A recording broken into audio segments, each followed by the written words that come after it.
ನೋಡಿ, ರಾಜ್ಯ ರಾಜಕೀಯದಲ್ಲಿ ನಿನ್ನೆ ರಾತ್ರಿಯಿಂದ ಏನೆಲ್ಲ ಬದಲಾವಣೆಗಳಾಗ್ತಾ ಇದೆ ಅನ್ನೋದನ್ನ ಗಮನಿಸ್ತಾ ಇದ್ದೀವಿ.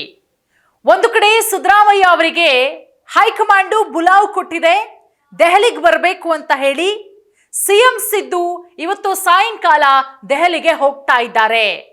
ರಾಜ್ಯ ರಾಜಕೀಯದಲ್ಲಿನ ನಾಯಕತ್ವ ಬದಲಾವಣೆಯ ಚರ್ಚೆಯ ಬೆನ್ನಲ್ಲೇ ಕಳೆದ ಕೆಲ ತಿಂಗಳುಗಳಿಂದ ಈ ನಾಯಕತ್ವ ಬದಲಾವಣೆಯ ಚರ್ಚೆ ಎಷ್ಟರ ಮಟ್ಟಿಗೆ ನಡೀತಾ ಇತ್ತು ಅನ್ನೋದು ಗೊತ್ತು. ಕಾಂಗ್ರೆಸ್ ಹೈಕಮಾಂಡು ಸಿಎಂ ಸಿದ್ದರಾಮಯ್ಯ ಹಾಗೆ ಡಿಸಿಎಂ ಡಿಕೆ ಶಿವಕುಮಾರ್ ಅವರನ್ನು ಕೂಡ ಕರೆದಿದೆ ಅನ್ನುವ ಮಾತುಗಳು ಕೇಳಿಬರ್ತಾ ಇತ್ತು. ಬಟ್ ಅದಕ್ಕೆ ಡಿಸಿಎಂ ಡಿಕೆ ಶಿವಕುಮಾರ್ ಅವರು ಸ್ಪಷ್ಟನೆಯನ್ನ ಕೊಟ್ಟಿದ್ದಾರೆ, ನನ್ನನ್ನ ಕರೆದಿಲ್ಲ ಅಂತ ಹೇಳಿ. ಅಲ್ಲಿಗೆ ಸಿದ್ದರಾಮಯ್ಯ ಅವರನ್ನ ದೆಹಲಿಗೆ ಬರುವಂತೆ ಬುಲಾವ್ ಕೊಟ್ಟಿರೋದು ಕನ್ಫರ್ಮ್ ಆಗಿದೆ. ಮೇ 26ನೇ ತಾರೀಕು ಅಂದ್ರೆ ನಾಳೆ ಬೆಳಗ್ಗೆ 11 ಗಂಟೆಗೆ ಹೈಕಮಾಂಡ್ ನಾಯಕರ ಜೊತೆಗೆ ಸಿದ್ದರಾಮಯ್ಯ ಅವರು ಮಹತ್ವದ ಸಭೆಯನ್ನ ಮಾಡ್ತಾರೆ. ಇಲ್ಲಿ ದೆಹಲಿಗೆ ಸಿದ್ದರಾಮಯ್ಯ ಅವರು ಹೋಗ್ತಾ ಇರುವಂತಹ ವಿಚಾರ ಬಹಳಷ್ಟು ಕುತೂಹಲವನ್ನ ಮೂಡಿಸಿದೆ. ನಾವು ಸಾಕಷ್ಟು ವಿಡಿಯೋಗಳಲ್ಲಿ ನಿಮ್ಗೆ ಹೇಳಿದ್ವಿ, ಮೇ ಕ್ರಾಂತಿ ಆಗುತ್ತೆ ಅಂತ ಹೇಳಿ.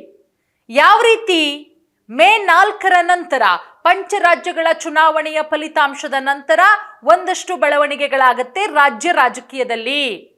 ಮೇ 4 ಆಯ್ತು, ಮೇ 15 ಡಿಸಿಎಂ ಡಿಕೆ ಶಿವಕುಮಾರ್ ಅವರ ಹುಟ್ಟುಹಬ್ಬವೂ ಆಯ್ತು. ಮೇ 19ನೇ ತಾರೀಕು ಕಾಂಗ್ರೆಸ್ ಪಕ್ಷ 3 ವರ್ಷಗಳನ್ನ ಪೂರೈಸಿ ಸಾಧನಾ ಸಮಾವೇಶ ಮಾಡಿಯೂ ಆಯ್ತು.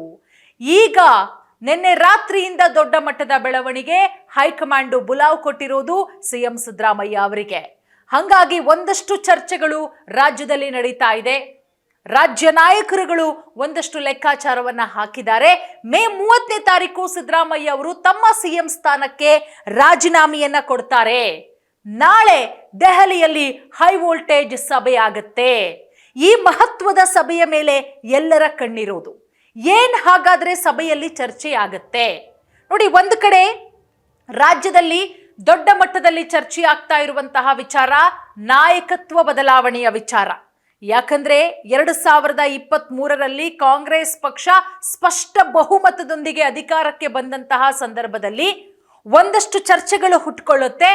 ನಿಮ್ಮೆಲ್ಲರಿಗೂ ಕೂಡ ನೆನಪಿರಬಹುದು, 2.5 ವರ್ಷ ಸಿದ್ದರಾಮಯ್ಯ ಅವರು ಸಿಎಂ ಆಗಿರ್ತಾರೆ, ಇನ್ನುಳಿದ 2.5 ವರ್ಷ ಡಿಕೆ ಶಿವಕುಮಾರ್ ಅವರು ಸಿಎಂ ಆಗಿರ್ತಾರೆ. ಇದು ಹೈಕಮಾಂಡ್ ಮಟ್ಟದಲ್ಲಿ ಆಗಿರುವಂತಹ ಚರ್ಚೆ. ರಾಹುಲ್ ಗಾಂಧಿ ಅವರು ಓಕೆ ಅಂದಿದ್ದಾರೆ, ಸೋನಿಯಾ ಗಾಂಧಿ ಅವರು ಓಕೆ ಅಂದಿದ್ದಾರೆ ಅಂತ ಹೇಳಿ. 2.5 ವರ್ಷ ಆಯ್ತು, 3 ವರ್ಷವೂ ಕಂಪ್ಲೀಟ್ ಆಯ್ತು. ಚಾತಕ ಪಕ್ಷಿಯಂತೆ ಕಾಯ್ತಾ ಇದ್ದಾರೆ ಕಳೆದ 4-5 ತಿಂಗಳುಗಳಿಂದ ಡಿಕೆ ಶಿವಕುಮಾರ್ ಅವರು. ಇವತ್ತು ನಾನು ಸಿಎಂ ಆಗ್ತೀನಿ, ನಾಳೆ ಸಿಎಂ ಆಗ್ತೀನಿ ಅಂತ ಹೇಳಿ ಹೊಸ ಹೊಸ ಕೋಟ್ಗಳನ್ನ ಹೊಲಿಸ್ಕೊಂಡು ರೆಡಿ ಆಗಿದ್ದಾರೆ. ಬಟ್ ಆ ರೀತಿಯ ಬೆಳವಣಿಗೆಗಳು ಆಗ್ತಾ ಇರಲಿಲ್ಲ. ಮೊನ್ನೆ ತಾನೇ ಸಿದ್ದರಾಮಯ್ಯ ಅವರು ಹೇಳ್ತಾರೆ, ಮಾಧ್ಯಮದವರು ಅವ್ರನ್ನ ಒಂದು ಪ್ರಶ್ನೆ ಕೇಳ್ತಾರೆ, ಸರ್ ಹೈಕಮಾಂಡ್ ಕರೆದಿದ್ಯಾ ನಿಮ್ಮನ್ನ ಡೆಲ್ಲಿಗೆ ಅಂತ ಹೇಳಿ. ಕರೆದಿಲ್ಲ ರೀ, ಕರೆದ್ರೆ ನಾನೇ ಹೇಳ್ತೀನಿ ಅಂತ ಹೇಳಿ. ಈಗ ನೋಡಿ, ಹೈಕಮಾಂಡು ಸಿದ್ದರಾಮಯ್ಯ ಅವರಿಗೆ ಬುಲಾವ್ ಕೊಟ್ಟಿದೆ. ಅದರಂತೆ ಸಿಎಂ ಸಿದ್ದರಾಮಯ್ಯ ಅವರು ಇವತ್ತು ಸಾಯಂಕಾಲ ಡೆಲ್ಲಿಗೆ ಹೋಗಿ ನಾಳೆ ಬೆಳಗ್ಗೆ 11 ಗಂಟೆಗೆ ಮಹತ್ವದ ಮೀಟಿಂಗ್ ಅಲ್ಲಿ ಭಾಗಿಯಾಗಲಿದ್ದಾರೆ. ಒಂದು ಕಡೆ ಇಷ್ಟು ದಿನ ಈ ನಾಯಕತ್ವ ಬದಲಾವಣೆಯ ವಿಚಾರ ಏನು ದೊಡ್ಡ ಮಟ್ಟದಲ್ಲಿ ನಡೀತಾ ಇತ್ತು, ಈ ಎಲ್ಲ ಗೊಂದಲಕ್ಕೂ ಕೂಡ ತೆರೆ ಎಳೆಯುವ ನಿರೀಕ್ಷೆ ಇದೆ. ಆ ರೀತಿ ಆಗತ್ತಾ? ಒಂದು ಇನ್ ಕೇಸ್ ಏನಾದ್ರೂ ಸಿದ್ದರಾಮಯ್ಯ ಅವರಿಗೆ 3 ವರ್ಷ ನೀವು ಆಗಿದ್ದೀರಾ, ಆಗ್ಲೂ 5 ವರ್ಷ ನೀವು ಕಂಪ್ಲೀಟ್ ಮಾಡಿದ್ದೀರಾ, 8 ವರ್ಷ ಆಯ್ತು, ನೀವು ಕೆಳಗಿಳಿರಿ, ನಾವು ಬೇರೆಯವ್ರನ್ನ ಸಿಎಂ ಮಾಡ್ತೀವಿ, ಇಲ್ಲಿ ಡಿ ಕೆ ಅವ್ರನ್ನೇ ಮಾಡುತ್ತೆ ಹೈಕಮಾಂಡು, ಅದ್ರ ಬಗ್ಗೆನೂ ಕೂಡ ಕ್ಲಾರಿಟಿ ಇಲ್ಲ. ಡಿ ಕೆ ಶಿವಕುಮಾರ್ ಅವರನ್ನ ಹೊರತುಪಡಿಸಿ ಬೇರೆ ಬೇರೆ ನಾಯಕರುಗಳು ಕೂಡ ಸಿಎಂ ರೇಸಲ್ಲಿದ್ದಾರೆ. ಪರಮೇಶ್ವರ್ ಅವರಿದ್ದಾರೆ, ಮಲ್ಲಿಕಾರ್ಜುನ ಖರ್ಗೆ ಅವರಿದ್ದಾರೆ, ಅವರು ಕೂಡ ಆಗಬಹುದು.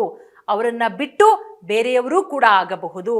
ಹಾಗಾಗಿ ಮೇ 30ನೇ ತಾರೀಕು ಸಿಎಂ ಸಿದ್ದರಾಮಯ್ಯ ಅವರು ತಮ್ಮ ಸ್ಥಾನಕ್ಕೆ ರಾಜೀನಾಮೆ ಕೊಡುವಂತಹ ಸಾಧ್ಯತೆಗಳು ಕೂಡ ಇದೆ. ಸೊ ಹಾಗಾಗಿ ಹೈಕಮಾಂಡು ಬುಲಾವ್ ಕೊಟ್ಟಿದೆ, ದೆಹಲಿಯಲ್ಲಿ ವರಿಷ್ಠರನ್ನ ಭೇಟಿ ಮಾಡ್ತಾರೆ. ಒಂದು ಕಡೆ ಏನ್ ಚರ್ಚೆ ಮಾಡಬಹುದು, ಈ ಸಿಎಂ ಕುರ್ಚಿ ಬದಲಾವಣೆ ವಿಚಾರನ ಅಥವಾ ಬೇರೆ ಒಂದಷ್ಟು ವಿಚಾರಗಳ ಬಗ್ಗೆಯೂ ಚರ್ಚೆಯಾಗತ್ತಾ? ನೋಡಿ, ರಾಜ್ಯ ರಾಜಕೀಯದಲ್ಲಿ ಬಹಳ ದೊಡ್ಡ ಮಟ್ಟದಲ್ಲಿ ಕೇಳಿಬರ್ತಾ ಇರುವಂತಹ ವಿಚಾರ ನಾಯಕತ್ವದ ಗೊಂದಲ. ಎಷ್ಟರ ಮಟ್ಟಿಗೆ ಅದರ ಜೊತೆಗೆ ಆಡಳಿತದಲ್ಲಿನ ಹೊಂದಾಣಿಕೆ ಕುರಿತು ಕೂಡ ಚರ್ಚೆಯಾಗತ್ತೆ. ಹೈಕಮಾಂಡ್, ಯಾಕಂದ್ರೆ ಪ್ರತಿ ಬಾರಿಯೂ ಕೂಡ ಸಿದ್ದರಾಮಯ್ಯ ಅವರು ಸರ್ ಸಿಎಂ ಬದಲಾವಣೆ ವಿಚಾರಕ್ಕೆ ಸಂಬಂಧಪಟ್ಟಂತೆ ಏನ್ ಹೇಳ್ತೀರಾ ಅಂತ ಮಾಧ್ಯಮದವರು ಕೇಳಿದಂತಹ ಪ್ರಶ್ನೆಗೆ ಪ್ರತಿ ಬಾರಿಯೂ ಕೂಡ ಸಿಎಂ ಸಿದ್ದರಾಮಯ್ಯ ಅವರು ಕೊಟ್ಟಂತಹ ಪ್ರತಿಕ್ರಿಯೆ, ಹೈಕಮಾಂಡ್ ಏನ್ ನಿರ್ಧಾರ ತೆಗೆದುಕೊಳ್ಳುತ್ತೋ ಆ ನಿರ್ಧಾರವೇ ಅಂತಿಮ, ಹೈಕಮಾಂಡ್ ಸೂಚನೆಗೆ ನಾನು ಬದ್ಧನಾಗಿದ್ದೀನಿ ಅಂತ ಹೇಳಿ ಸಿಎಂ ಸಿದ್ದರಾಮಯ್ಯ ಅವರು ಪ್ರತಿ ಬಾರಿಯೂ ಕೂಡ ಹೇಳಿದ್ರು. ಅದನ್ನೇ ಸ್ಪಷ್ಟಪಡಿಸ್ತಾ ಇದ್ದಾರೆ. ಹಾಗಾಗಿ ಈಗ ಸದ್ಯಕ್ಕೆ ಹುಟ್ಕೊಳ್ತಾ ಇರುವಂತಹ ಪ್ರಶ್ನೆ, ರಾಜ್ಯದ ಜನ ಅನ್ಕೊಳ್ತಾ ಇದ್ದಾರೆ, ಸದ್ಯಕ್ಕಂತೂ ಅಪ್ಪ ಈ ನಾಯಕತ್ವ ಬದಲಾವಣೆಗೆ ಕೊನೆಗೂ ಕೂಡ ಮುಹೂರ್ತ ಫಿಕ್ಸ್ ಆಗಿದೆ. ಯಾಕಂದ್ರೆ ಹೈಕಮಾಂಡ್ ಸಿಎಂ ಸಿದ್ದರಾಮಯ್ಯ ಅವರಿಗೆ ಹೈಕಮಾಂಡ್ ನಾಯಕರು ಬುಲಾವ್ ಕೊಟ್ಟಿರುವುದು ದೆಹಲಿಗೆ ಬನ್ನಿ ಅಂತ ಹೇಳಿ. ಹಾಗಾಗಿ ಬಹಳಷ್ಟು ಕುತೂಹಲ. ಒಂದ್ ಕಡೆ ನಾಯಕತ್ವ ಬದಲಾವಣೆ ಚರ್ಚೆಯಾಗತ್ತಾ, ಒಂದು ಅದರ ಜೊತೆಗೆ ಸಂಪುಟ ಪುನರ್ರಚನೆ ಅಥವಾ ವಿಸ್ತರಣೆ, ಈ ಬಗ್ಗೆ ಏನಾದರೂ ಚರ್ಚೆಯಾಗತ್ತಾ, ಇದು ಕೂಡ ಬಹಳಷ್ಟು ಇಂಪಾರ್ಟೆಂಟು. ಇಲ್ಲ, ಇದು ಯಾವುದೂ ಅಲ್ಲ. ಒಂದ್ ಕಡೆ ನಾಯಕತ್ವ ಬದಲಾವಣೆನೂ ಅಲ್ಲ, ಸಂಪುಟ ಪುನರ್ರಚನೆನೂ ಅಲ್ಲ, ಸಂಪುಟ ವಿಸ್ತರಣೆನೂ ಅಲ್ಲ, ಮತ್ಯಾವುದು?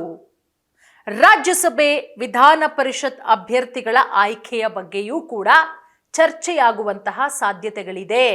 ಹಾಗಾಗಿ ಏನು ಒಂದಷ್ಟು ತಿಂಗಳುಗಳಿಂದ ನಡೀತಾ ಇತ್ತು ನಾಯಕತ್ವ ಬದಲಾವಣೆ, ಸೊ ಅದೆಲ್ಲದಕ್ಕೂ ಕೂಡ ನಾಳೆ ತೆರೆ ಬೀಳುವಂತಹ ಸಾಧ್ಯತೆಗಳು ಕೂಡ ಇದೆ. ಇನ್ ಕೇಸ್ ಹೈಕಮಾಂಡ್ ಕರೆದಿರೋದು ನಾಯಕತ್ವ ಬದಲಾವಣೆಗೇನೆ ಅಂತ ಆದರೆ ಮೇ 30ನೇ ತಾರೀಕು ಸಿದ್ದರಾಮಯ್ಯ ಅವರು ರಾಜೀನಾಮೆ ಕೊಡೋದು ಬಹುತೇಕ ಫಿಕ್ಸ್ ಆಗತ್ತೆ.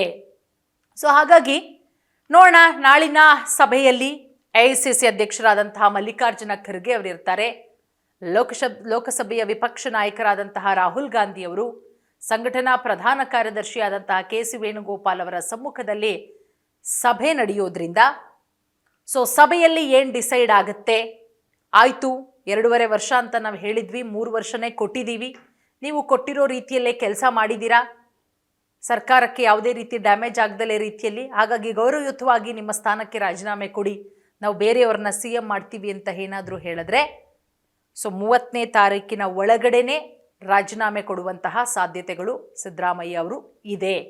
ಸೊ ಹಾಗಾಗಿ ಬಹಳಷ್ಟು ಕುತೂಹಲ. ನಾಳೆಯ ಸಂಜೆಯ ಒಳಗಡೆ ಒಂದು ಸ್ಪಷ್ಟ ಚಿತ್ರಣ ಗೊತ್ತಾಗುತ್ತೆ. ಏನಾಗಬಹುದು ಕಾದು ನೋಡಬೇಕಾಗತ್ತೆ.